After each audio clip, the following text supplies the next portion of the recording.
le nom est un peu désuet, comptabilité nationale. Et puis alors, on n'a pas fait fort dans le marketing de nos termes, hein, parce que si vous regardez tableau économique d'ensemble, tableau entrée-sortie, équilibre ressources-emploi, boum, c'est assez rébarbatif.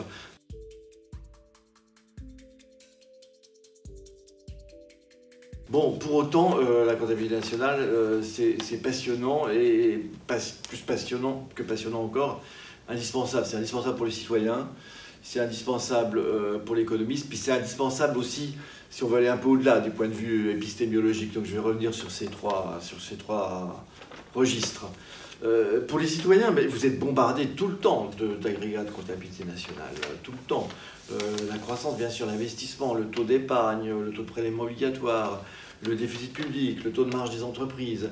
Et si vous voulez ne pas subir ça de façon passive, mais être un peu actif par rapport à ça et par rapport à l'information qu'on vous envoie, il faut avoir trempé un minimum dedans. Alors on a souvent l'impression qu'on minore l'intérêt de la comptabilité. Hein. Combien de fois on a entendu « il ne faut pas être bêtement comptable ». Mais la comptabilité ne rend pas bête, je pense. Et surtout, elle permet d'acquérir des réflexes essentiels et qui mériteraient d'être davantage partagés. Le fait que pour consommer quelque chose, il faut l'avoir produit. Et le fait que lorsque quelqu'un reçoit un transfert, il faut que quelqu'un d'autre les finance et les payer.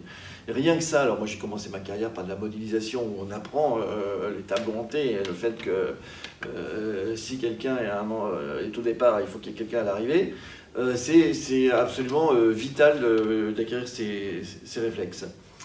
Pour l'économiste, il n'y a rien à faire. Le PIB reste, et la comptabilité nationale de manière générale, reste un outil totalement incontournable. Alors, on me dit que Samuelson a dit, qui est un prix Nobel d'économie, le PIB, une des plus belles inventions du XXe siècle. Bon, il n'était peut-être pas complètement objectif.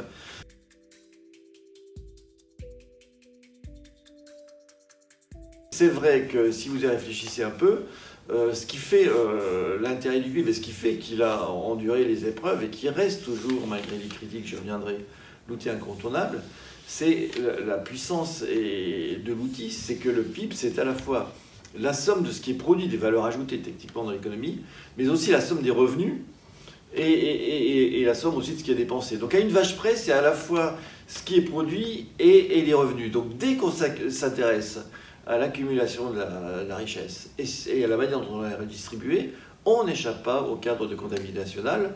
On peut rêver d'une société où on aurait dépassé la soif de revenus, les conflits de répartition, mais ce n'est pas le cas et le mouvement des Gilets jaunes est encore là pour nous le rappeler.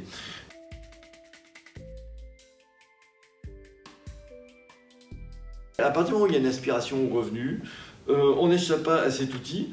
C'est une langue universelle, hein, donc, qui s'est imposée partout, avec des conventions internationales qui permettent les comparaisons internationales, qui permettent les comparaisons dans le temps.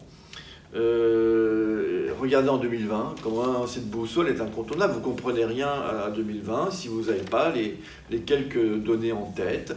On a perdu 8 points de PIB de production et donc de revenus national.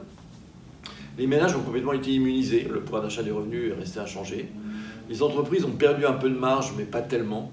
Et donc, qu'est-ce qui a fait le solde? Eh bien, c'est les administrations publiques, ça c'est notre jargon, l'État, on va dire, qui a massivement absorbé le choc de la crise sanitaire, enfin de la partie économique de la crise sanitaire.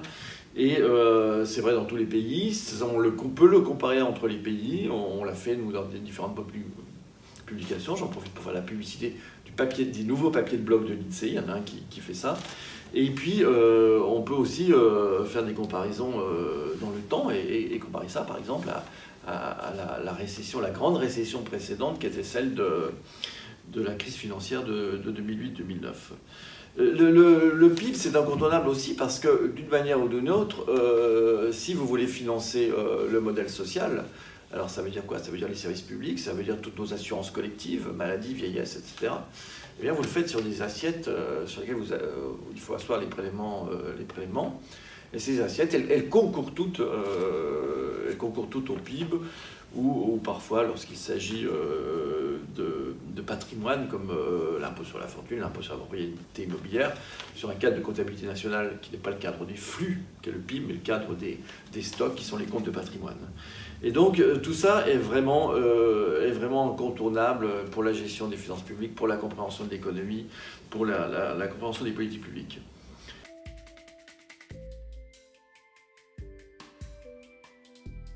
Troisième et dernier point, c'est que vous pouvez avoir envie d'aller plus loin. Et le monde est plein de gens qui disent « Ouah, la dictature du PIB, le PIB c'est pas l'alpha et l'oméga, le PIB a plein de défauts, si y a une inondation qui détruit une route, la reconstruction va être dans le PIB et que sais-je ».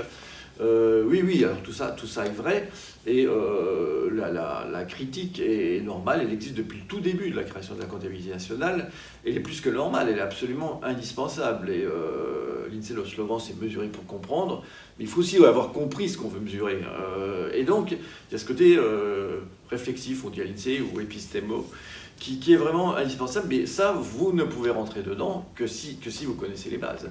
Le critiquer de l'extérieur sans être rentré suffisamment dedans, c'est absolument impossible. Mais il est clair que la performance d'un pays, la qualité de ses institutions, la qualité de ses politiques publiques, ça ne peut pas se résumer aux seuls agrégats de comptabilité nationale, ça ne peut pas se résumer au PIB. Le PIB, c'est beaucoup, hein, je l'ai dit, c'est la somme des productions, c'est la somme des revenus. Mais c'est pas tout, c'est pas le bien-être. Dans le bien-être, il y a plein d'autres choses. Il y a les liens sociaux, il y a la santé, il y a tout ce qu'on veut. Et il faut aller au-delà. Et c'est symptomatique de voir que depuis 20 ans, avec toute une littérature, il y a des commissions. La plus fameuse, la première, c'était Stiglitz-Sen-Fitoussi. Je ne sais pas si je l'ai dit dans le bon ordre.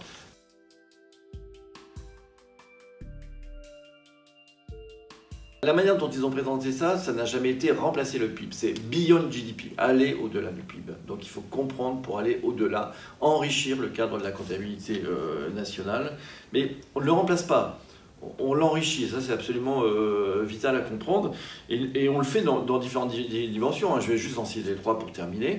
La prise en compte du gratuit, parce que tout ce que je vous ai dit, la somme des valeurs ajoutées, la somme des revenus, ça n'adresse que les transactions marchandes. Or, il y a une évolution du gratuit, alors c'est pas nouveau, hein. Il y a l'activité domestique des gens qui gardent leur foyer, mais plus récemment, il y a toute l'activité que permet Internet. Bon, Wikipédia, c'est gratuit, c'est pas dans le PIB, ou alors la capitalisation boursière de boîtes comme Google et Facebook est énorme. Où est-ce qu'on retrouve ça dans le cadre de la comptabilité nationale? C'est des sujets absolument passionnants, pas le temps de les développer, mais passionnants. Deuxième sujet passionnant, bien sûr, les inégalités. Les PIB, c'est des moyennes, c'est des agrégats, mais il faut aller au-delà de ça et il faut rendre compte des inégalités. Alors, on le fait énormément à l'INSEE avec des tas d'indicateurs, mais on le fait aussi dans le cadre de la comptabilité nationale, avec ce qu'on appelle les comptes distributionnels, qui est un truc qui s'étend beaucoup en ce moment. Et on va même, nous, un peu au-delà, dans des travaux expérimentaux, pour dire, regardez, on sait que quand on mesure le bien-être des gens, un euro de plus pour quelqu'un qui est pauvre va davantage améliorer le bien-être qu'un euro de plus pour quelqu'un qui est riche.